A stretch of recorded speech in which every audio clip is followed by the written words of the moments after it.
had to lodge your claim by December 31st, 1998 in order to be eligible for land restitution.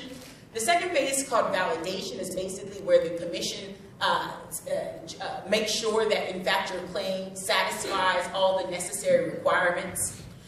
Next phase, phase 3, is called verification, where the commission makes sure that you, in fact, were the individual that was dispossessed. And if you're dead, which lots of people are already passed away, right, because restitution's from 1913 to 1994, then they verify the identity of your descendants who are supposed to get on your behalf. The next phase, phase 4, is what we call negotiation, where you're supposed to choose between receiving financial compensation, land, or alternative land. And the final phase is called valuation, which is where the commission decides how much they're going to pay you in financial compensation or pay the current landowner to buy the land, if in fact you choose land. So those are the 5 main phases of the land restitution process. All right, so what went well? What went well in this process is South Africa allowed an impressive array of evidence in for people to prove. I was once there. I was once a member of this dismembered community. So usually, I study restitution all over the world, and what you usually are required to bring is a title deed. But of course, in Africa, they didn't have title deeds. And so what they allowed them to bring in is to use tombstones, baptismal records, farm registers, oral testimony. It's just amazing the amount of evidence that the South African government allows individuals to bring to prove that they were once members of these communities. The next amazing thing was when people's claims were on the fence, what the South African government, what the commission did is they systematically leaned towards inclusion. They did everything they could to make sure people did qualify. Creative legal arguments, etc. It was their priority to include as many people as possible. Another amazing thing about the process. The other thing that was great is they gave people a significant amount of support. So usually when you in restitution programs all over the world, if you want to file for restitution, you've got to bring your documentation and make your case. In South Africa, they did the research for the claimants. Why? Because they've been subjected to years of Bantu education, and impoverished people don't have the time nor the resources to go and do this research. And so the South African government did it on their behalf. Amazing. It doesn't happen in restitution programs. This is something that's very unique. Lastly, is in June 30th of this year, President Jacob Zuma reopened the land claims process. Because I just told you that in lodgement, you had to file a claim by December 31st, 1998. And at that point, just under 80,000 claims were filed, which was a disaster. Why is that a disaster? Because there were many laws used to dispossess blacks during colonialism and apartheid. And one of those many laws is called the Group Areas Act. And that one law alone is responsible for dispossessing 3.5 million people.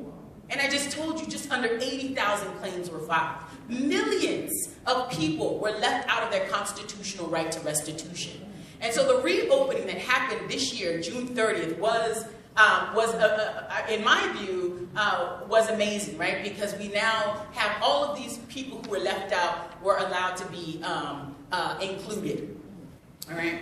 And just to be fair, lots of people don't think it was amazing. I was at a talk with de Klerk when I just came back from a 6-week book tour in South Africa, and him and his organization think it was a very bad thing to reopen for lots of other reasons. So this is contentious.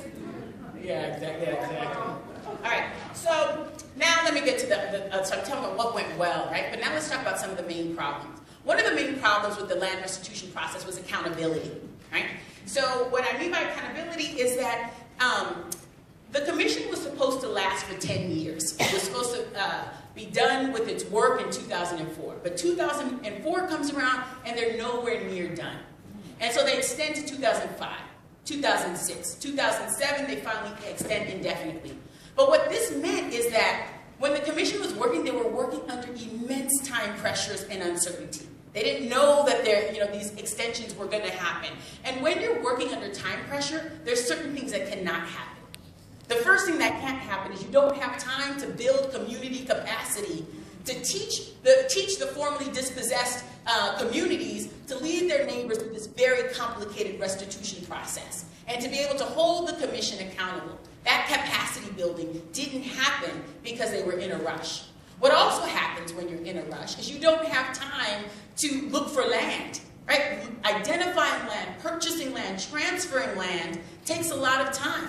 And they did, so most people, 80% of the people received financial compensation, which was symbolic compensation and not even related to the market value, right? Because of this rush. There was a push for the commission to do this quickly, and you can distribute money quickly. But really distributing land takes time, and that's time they didn't have. The other thing that takes time is giving people choices. And I just told you that, dignity restoration is it's more than about just giving people compensation for things, right? It's about reaffirming the humanity of people who've been dehumanized. And that process of reaffirming the humanity means what makes us human is our ability to lead our lives, to make choices, our agency. And so it's about giving people agency in the process, putting them in the driver's seat and allowing them to determine how it is that they are restored. But giving people choices takes time. Sitting with people saying, which option do you want? That's time the commission didn't have. And so people didn't have the required agency in the process. So these are some of the challenges. That's the first point about accountability. The time pressures that the commission was under undermined accountability. That's the first point. The second point is accountability was compromised when the commission moved from what I call a court-centered system to a commission-centered system, right? So a court-centered system, basically every single claim had to be approved by the court in order for it to be legitimate. That was a complete and total disaster. As you can see, by 1998, they had only settled 6 claims. I just told you just under 80,000 claims were filed. It was a disaster. So the leadership went through to Canada, to Australia. They finally found the model they mimicked in New Zealand, the administrative model.